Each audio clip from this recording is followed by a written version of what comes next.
Seth Early, welcome to Partnering Leadership. I am thrilled to have you in this conversation with me.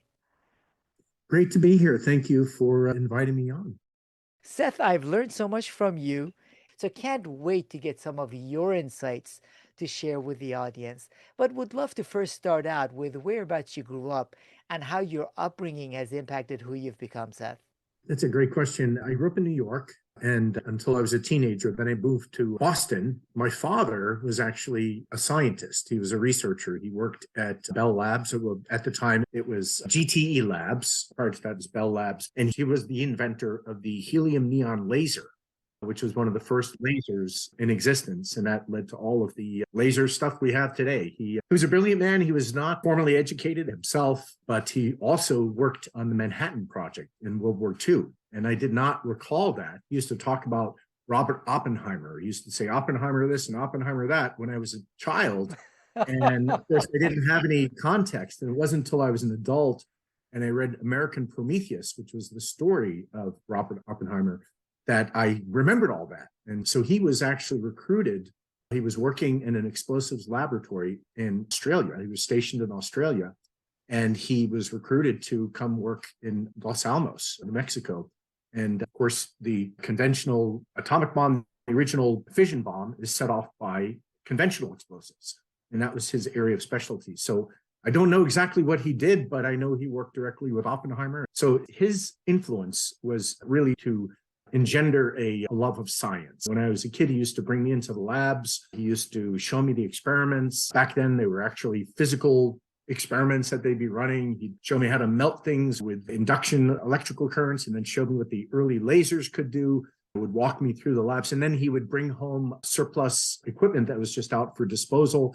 I'd tear that stuff apart, radar equipment, and I'd salvage electronics parts, and I'd build things, and I built radios and built amplifiers and all of that. And then I actually got bored with electronics. But I still love science and chemistry and biology. So my undergraduate was in chemistry, started in biology, but I ended up getting a degree in chemistry. And that was pure chemistry as opposed to chemical engineering. And then for graduate school, I ended up going to the dark side. I went for business administration. And I like to say I have an almost MBA because I did 2 years full-time study, took an incomplete in one course. And I remember the instructor saying, nobody who's ever taken an incomplete has ever finished this course.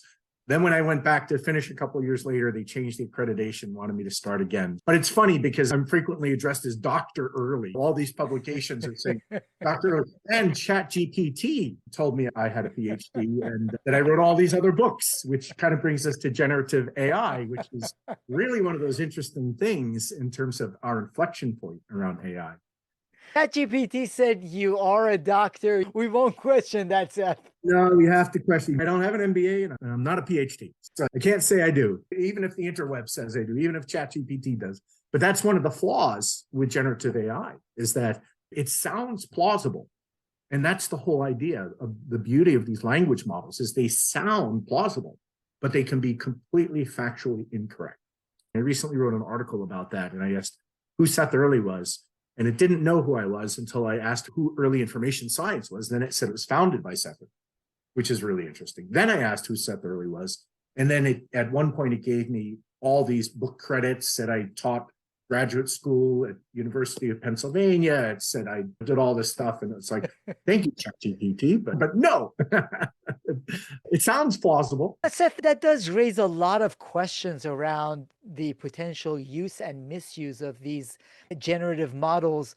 First, I love your father's story that you said he didn't have much of a formal education, but it was his passion that got him involved in science. How outstanding to see that. And for you, you don't need to be a PhD doctor to be someone who is at the cutting edge of science and artificial intelligence. The degrees you have are good enough. You have played around, you understand them well, which is incredible.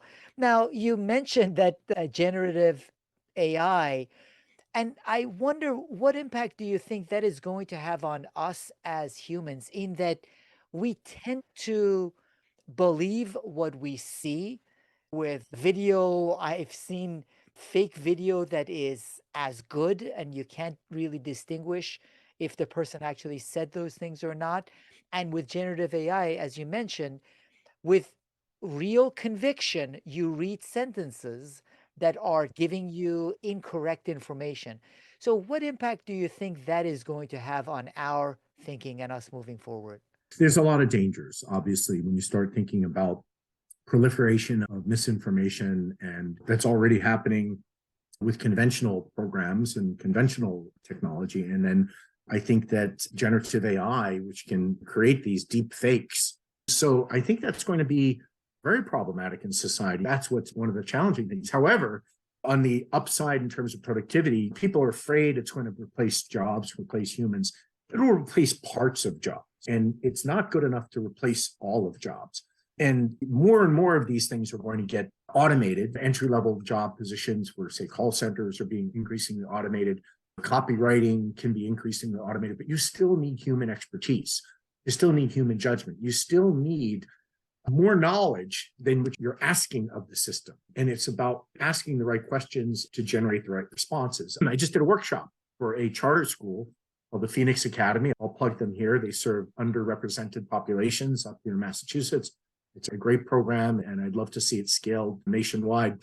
And one of the things we talked about is what is the impact of ChatGPT, not only administrative work, but also in the classroom. We didn't touch a lot in the classroom, but I said to teach young people how to effectively use these tools is to not say you're going to use this to plagiarize or to do your work, but you need to think critically.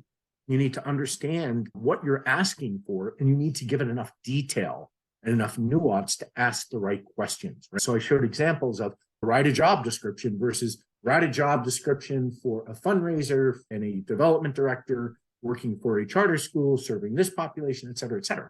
Versus write a press release versus write a press release about the opening of a new science and technology center for the Phoenix Charter Academy serving this population and why this is so important. STEM is so important because underrepresented populations have even fewer opportunities, right? So we need to make sure that we use these tools to level the playing field as much as possible. So the whole idea is teaching children how to use these tools, teaching people how to use these tools, teaching people how to use them in their jobs. You want to do research, you want to do a webinar, you want to write a white paper, don't take it for what it is, but use it to generate ideas. Use it to put together an outline. Use it to ask very specific research questions. That's the way to use the tool. But then when you start thinking of the larger enterprises and how they need to prepare for building artificial intelligence and machine learning applications, they still need the data. They still need their own information, and they still need to fix the data problems. I even asked ChatGPT, said, is ChatGPT going to solve master data problems? And so, no, it's not, period. And is it going to be the solution to knowledge management? No, it's not. It's a tool in the toolkit. And that's how we have to look at all of AI. These are tools to make humans more effective. It's to help people do their jobs, just like any technology over time. Anytime we've seen automation, steam shovels at the turn of the 20th century, put all those ditch diggers out of business. But wait a minute, people didn't like digging ditches. And guess what? Now you can build skyscrapers and highways and do all these other things. What we're doing is we're going to cause massive disruption in the labor force, in people's jobs, in work.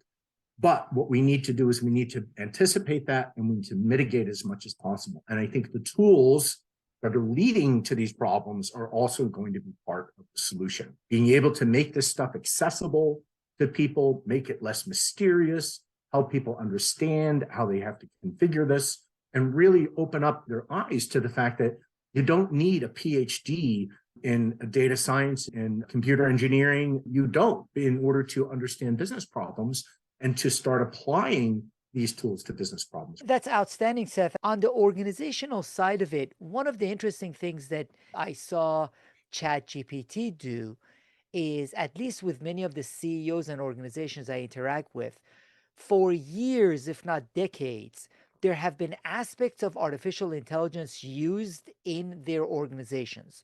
So many of them use applicant tracking systems that have an AI behind them. However, it raised the awareness of a lot of CEOs and senior teams to, whoa, our business model could all of a sudden be disrupted.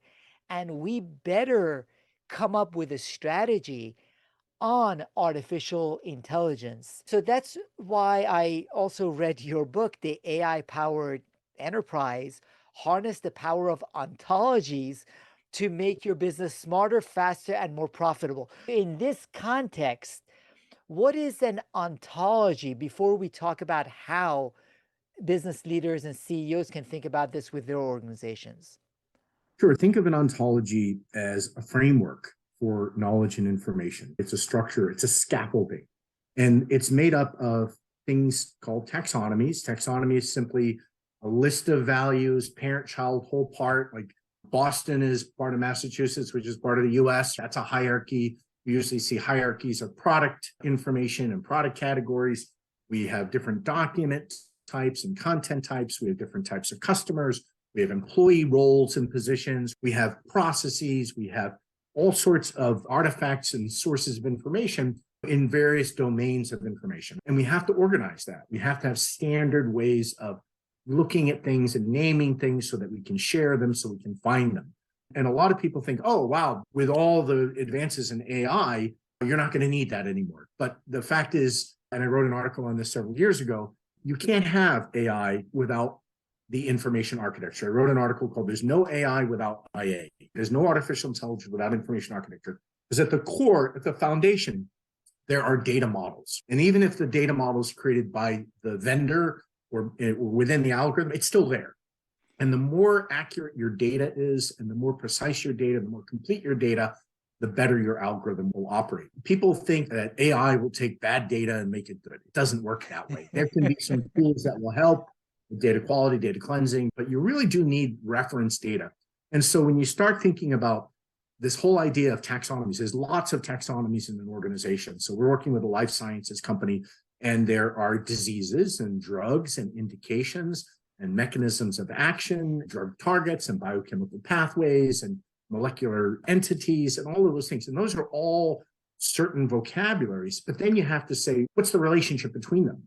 What's the indication for this disease? What is the treatment for this indication? What is the biochemical pathway for this mechanism of action? What is this target based on this particular mechanism of action? So all of these things start interrelating. You can start looking at it from the perspective of, what are my products and what are my solutions? What are the products that go with that solution? What are my services that go with those solutions? So you start building these relationships. And when you have all these taxonomies that describe a domain of knowledge, so I mentioned life sciences has those things, an insurance company would have risks and regions and products and services and content types and employee types and customer types and business types and all of that.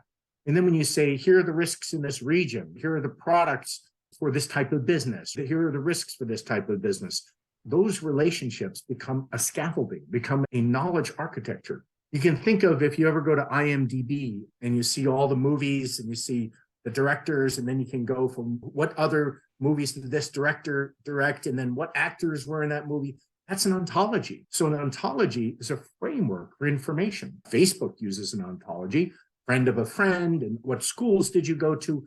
So when you build this for the enterprise, you're building a knowledge network. You're building a knowledge scaffolding. These are called knowledge graphs. So the ontology is that framework. It's all those different sets of organizing principles, those different taxonomies of your products and services and people and customers and all that stuff. You have the relationships between them. You're building the ontology. When you then use that to access the information and the data, you have a knowledge graph. And the knowledge graph allows you to navigate, to discover all those different relationships, to find out what data you have, to understand the quality of that data, to understand who owns that data, what it's used for. You can start cataloging that data. You can start exploiting and leveraging that data. You can start using it in different ways. And then when you have new information and new knowledge, you have a place to hang it. You have a place to put it in that scaffolding. So this is what's so important to organizations. They have to get their knowledge house in order. They have to get their data house in order. And there are four domains that we look at. Really, it's product, it's content, it's the customer, and it's knowledge. And knowledge and content can have some gray areas. But then, of course, there's financial data that wraps around all of this. There's metrics that wrap around all of this. But really what you're trying to do is orchestrate the experience of a customer or an employee.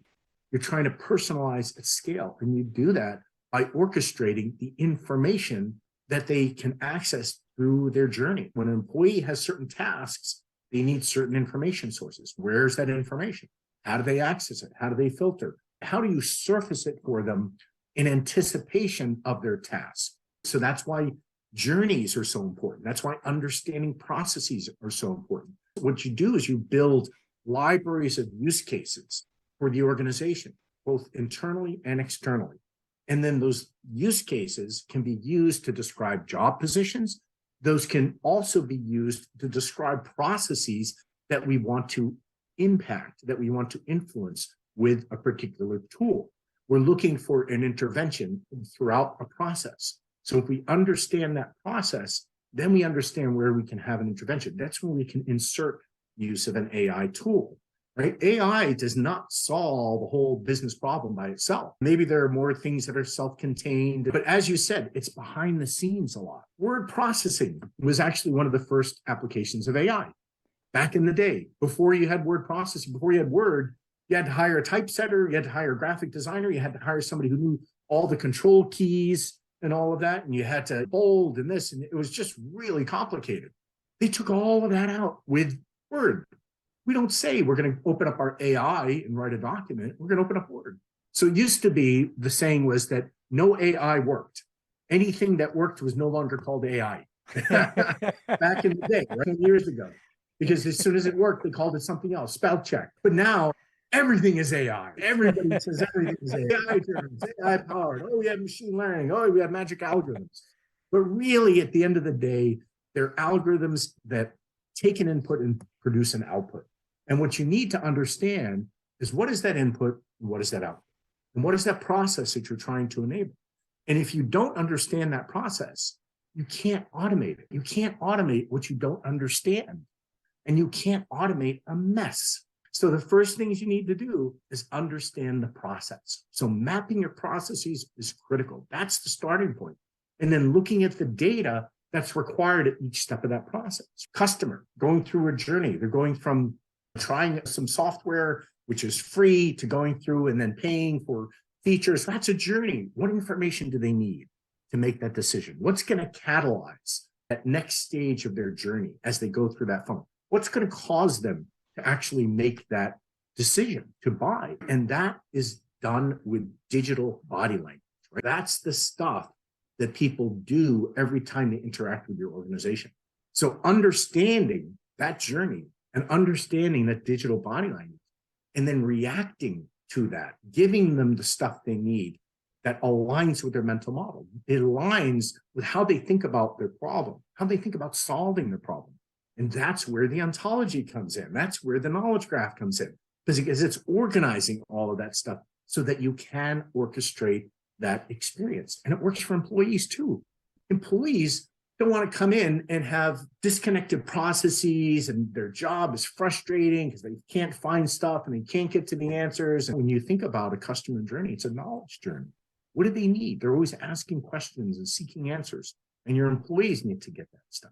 So again, when you start looking at this holistically, you can see where you can apply machine learning. You can see where you can apply to a part of a process. If some vendor comes to me and they say, oh yeah, our algorithm will do it all. You don't have to think of anything. Yes, it's a black box and it's going to give you these results. Well, just, if they say, oh, it's proprietary, we can't tell you, go somewhere else. They should be able to explain the inputs, explain what the system does, and explain the outputs. And it really is about process efficiency and effectiveness. It's really about building capabilities and really knowing where you are in that learning curve, because there are going to be certain things that you want to try to do, but you need to have the foundation to do that.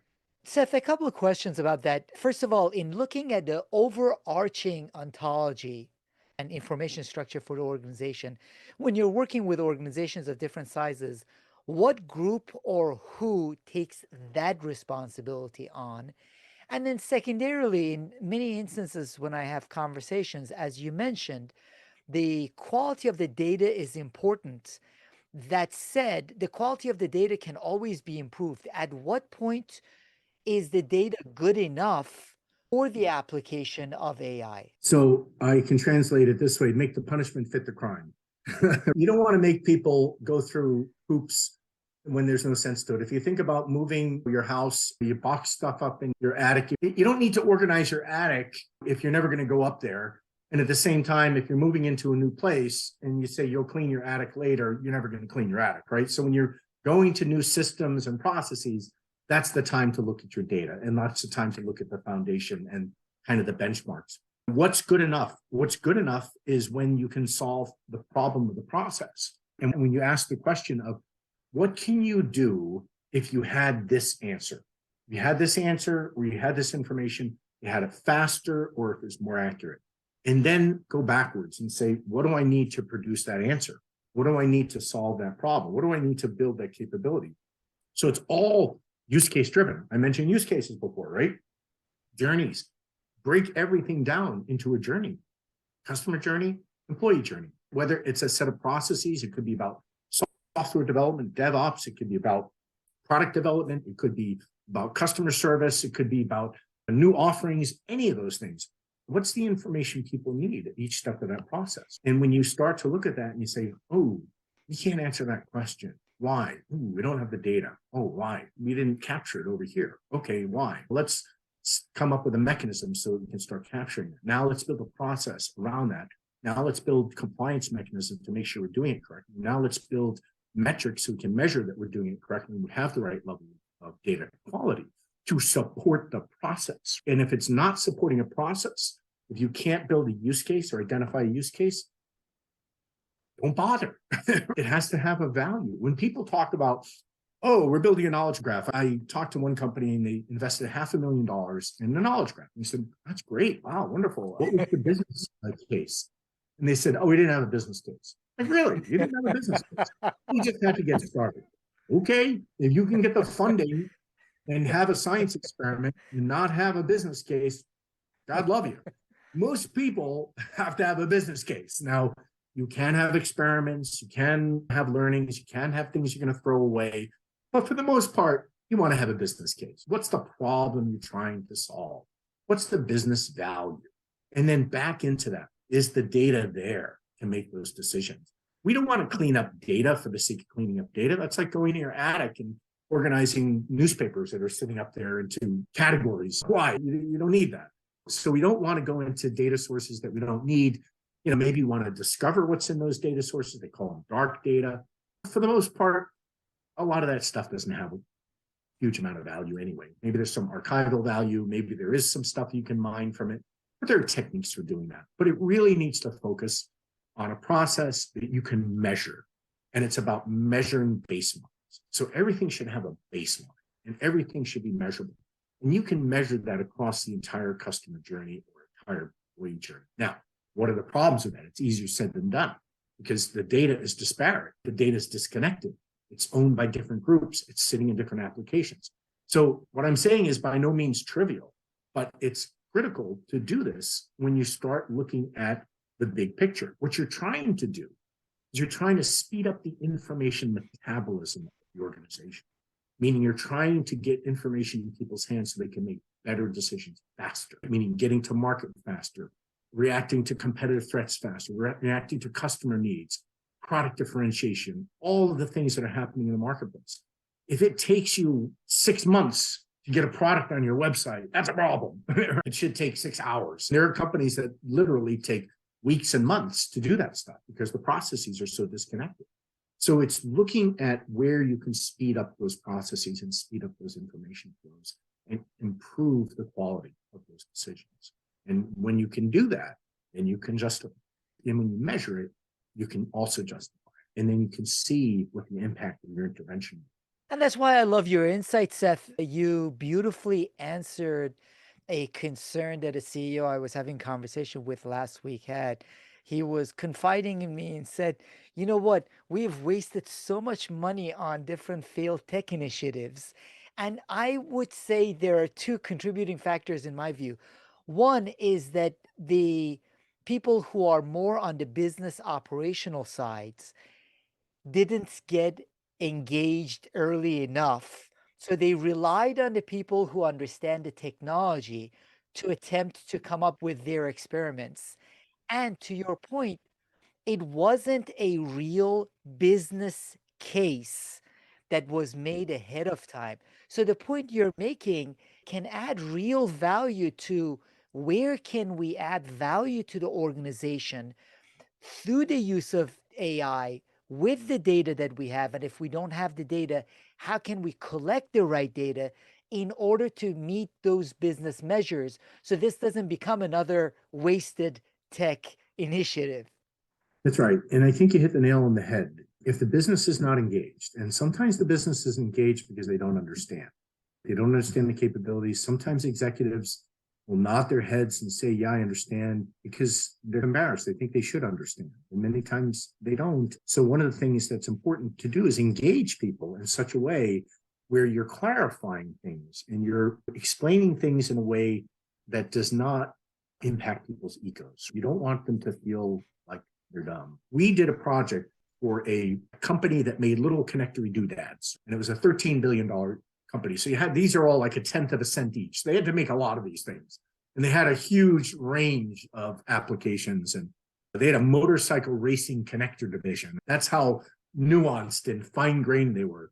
And they were doing a digital transformation. It was about $25 million. And the CFO said, this is a drop in the bucket. This is a rounding error. I know I shouldn't say that with vendors in the room, but it is. And it was. Our piece of it was $2-3 million. But if we hadn't done the data, that project would have failed. That project would have failed. Period. Full stop. It would not have been successful. Because we had that foundation, that $25 million project, that led to a multi-billion-dollar increase in the market capitalization of that organization. So now when you talk about those kinds of numbers, fixing the data is trivial. It's trivial. It is a rounding number, a rounding error. And the companies that are doing it with acts of heroics, and acts of heroics don't scale, and they're not sustainable. And you burn people out, and your competitors are automating while you're doing acts of heroics and manual efforts. That, guess what, is not going to last. You may have the volume and the size and the market momentum and the market presence to do that for a while, but you will be disrupted. You will be disrupted by people with better data who are then making use of these algorithms. The data is more important than the algorithm. I love the way you put it, Seth, and I modify something someone else had said with respect to AI, which was go in the organization where the data is. I love the modification and the point that you add. It's not just where the data is, or you can gather the right data, but where it is a friction point or an opportunity for real business insight to have an impact. That's why the investment then is worth it because it's addressing a business challenge. It is not implementation of AI because that's where we've got the data. It's an information leverage point, right? It's reducing the friction, but it's also leveraging that information, meaning it's going to have a downstream impact that is disproportionate to that particular friction point. So when you release that friction and you are leveraging that data and unleashing that data from many downstream systems and applications. So it really can be exponential in terms of the capability, in terms of the efficiency and the effectiveness, because that data has lots of purposes and lots of usages. I have this little sculpture that kind of informed my logo. I have it behind me, and I'll try not to drop it. But it's this cube, right? And when you look at this cube, it has a lot of structure to it. I look at that as the ontology, right? That's the ontology. There's structure. As you rotate it, there's infinite ways of looking at that information. That is the application of your data. The data has to have that structure, which is that inner crystalline structure that you see with those different pieces. And then as you rotate this, you see all the different angles on this. It's infinite. The applications are endless once you have that structure, but you have to have that structure. Because again, AI is not going to run by itself. It's not going to run on bad data. It's not going to run when you don't understand what you have and when you don't have a handle on it, when you can't describe the things. You need to understand the isness and aboutness. What is this stuff? And tell me what I can understand about it. I have 1,000 contracts in a pile. How do we tell them apart? It is a contract. It is about labor or a statement of work or a transaction or a purchase or whatever it is. But that's what you need to do throughout the organization. And that's what allows you to build those structures that give you all of those different insights. And again, all of it needs to be tied together with metrics because we need to measure those processes. We need to measure the impact. Many of the organizations that I've dealt with traditionally have had a lot of that data in the customer journey that you talked Yes. about, in the employee journey, and part of customer journey in the sales process. There are Mm, tons of data that is that's right. sitting on the sales process That's that right. could lead to tremendous potential impact for the That's right. organization. That's right. That's right. Prioritizing the targets, prioritizing who has a propensity to buy, having the right intervention, being able to understand where they are in their journey stage, understanding their mental model, and understanding their digital body language. How are they interacting? What are they responding to? There's a model of the customer. Right? It can be as complex as the model for product information. And when you understand that and you harvest that from every touch point, you get that 360-degree view of the customer. Then when you have that, you know how to interact with them. There's a lot in between those things, but you can orchestrate that experience once you have that data model. And once you're collecting it, you can act on it. And you can activate the insights from that data. You do a workshop for organizations to determine where the right application of AI would be. Yes, we do an AI readiness workshop. And what that does is it gets everybody on the same page with definitions, understanding, kind of level sets. It's great for executives. It's great for line of business managers. And what you do is you start understanding where are our opportunities? What part of the business do we want to impact? What are good use cases? What are the types of interventions that we want to have?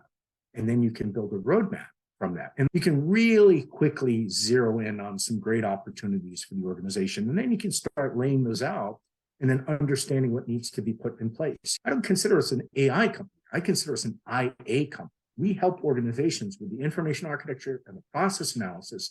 And what we'll do is we'll help guide the organization in terms of where they should spend their energy, where they should focus their resources, where they can have the greatest measurable impact, and what they need to do to prepare for that AI-powered future. And that is really important because there is no AI without IA. So we need to get Yes, that yes, I've heard that. I've heard that. IA. In fact, it's funny. Ginny Rometty from IBM used to at Davos, Switzerland, the World Economic Forum when she was CEO. People asked her, "Why is AI having a hard time?" She said, "There's a funny saying in our industry. There's no AI without IA." She explained. And Tom Davenport was the one who said, "Ginny Rometty stole your line." So IBM's appropriated. I would like them to give me credit for it. It is on the interweb. You can't find anybody referencing it before I wrote that paper, but who knows? I'll give you credit for it, Seth. I'm curious, you wrote the book a couple of years back. Would love to know, in what ways has AI met your expectations? Where is it Yeah, ahead of where you expected it to yeah, be? And what yeah. do you see over the next couple of years coming with AI? Where I see things going the next couple of years, I really think there's a lot of work that still needs to be done on the foundation, on the basics, on the fundamentals. And we're going to see more generative AI. We're going to see more automation. We're going to see increasing levels of personalization that is true personalization, not just basic shopping cart recommendations, but we'll start to see people really monitoring and acting on the customer's digital body language.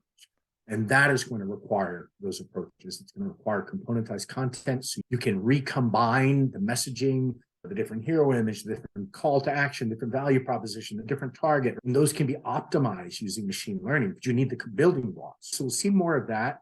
I think the pendulum is going to shift a little bit. You have these large language models that a lot of these technologies are built on. ChatGPT is a large language model, but some of these that are applied to the enterprise are too big. They're too general. So you're going to see much more of a need to build specialized language models. That is the IA. That is the enterprise ontology. Think of it this way. If you use something that is generally available to everybody, where's your competitive advantage? Because everybody has it, right? But standardization is for efficiency. Differentiation is for competitive advantage. So you'll start to see organizations increasingly focus on building their ontology, their understanding of their customers, their understanding of their knowledge infrastructure, their knowledge architecture, their knowledge ecosystem.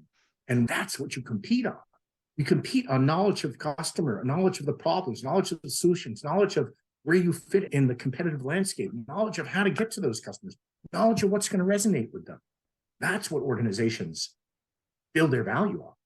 And the only way to differentiate is to be able to capture and codify that and to be able to leverage it at scale. And the only way to do that is to build your own language model that's going to be about your products, your services, your customers, your employees, and your relationships with them. That's what you're going to see in the future. And that's where organizations are going to truly see a lot of value.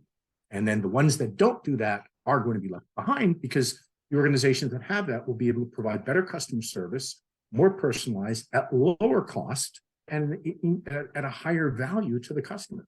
And so once that train leaves the station, it will be hard. That's when you're really going to be disrupted by those companies that are doing those things. That other company I mentioned is seven to 10 years ahead of the market, and they are reaping the rewards of that. And it's going to be hard for others to catch up with. There's tremendous potential in it for leaders who are not necessarily tech leaders, but aware of the need for understanding AI, the data, and moving their organizations forward. What are some resources in addition to your book that you recommend, Seth? We have a ton of stuff on our website. If you go in the insight section, there's just hundreds of articles that I've written over the years. They're still valid because they still cover the basics. There's some great stuff from Jared Spool's company, and I think it's UIE, User Interface Engineering, but they also have courses that can retrain people and train people in user experience and usability and information architecture. I think that's a great resource. There's the Marketing AI Institute, which is an organization that has great value, great information, and has a really nice conference. There's a CMS Wire, which has been around for a very long time, and they have a huge number of articles from various authors. There's Think, which is another website. These are all places where I've either contributed or worked with them or done stuff with them. So those are some that you should definitely look into, but they're at various levels of detail. There's some that are a little more deep in terms of the blocking and tackling, and there's others that are more strategic. But those are some good resources to check out. And of course, early.com, EARLEY, don't forget the E before the Y, and just check out the insight section. And we have webinars that we recorded. So those are all great resources, and there's no charge. Those are great recommendations. I appreciate it. And most especially your own website also, Seth, as you mentioned, there's a lot of great content, and your podcast as well. Oh, thank you. That's right. It's Early AI is what it's called, EARLEY. And that's also on the website. So we get some great guests on that. Lots of outstanding thoughts and perspectives, most especially because, as you mentioned, there are the business outcomes that AI can help with the right data set, help the organizations truly transform toward those business outcomes when measured well. It's not just an experimentation for the fun of it. It is something that can be transformative for the organization. And your insights, your understanding, and the way you communicate it can help leaders incorporate that thinking in their organization. So I really appreciate all the insights you've shared through the different platforms, including this conversation. Thank you so much, Seth. Thank you for the kind words, and thank you for having me. I've had a lot of fun working with you, so this has been great. You have been listening to Partnering Leadership with your host, Mahan Tavakoli. If you enjoyed this episode, please leave a rating and review of the podcast on your favorite podcasting app and forward the conversation to a friend or colleague so you can help more people discover their purpose, grow professionally with meaning, and have a greater impact. For additional leadership insights and bonus content, visit us at partneringleadership.com.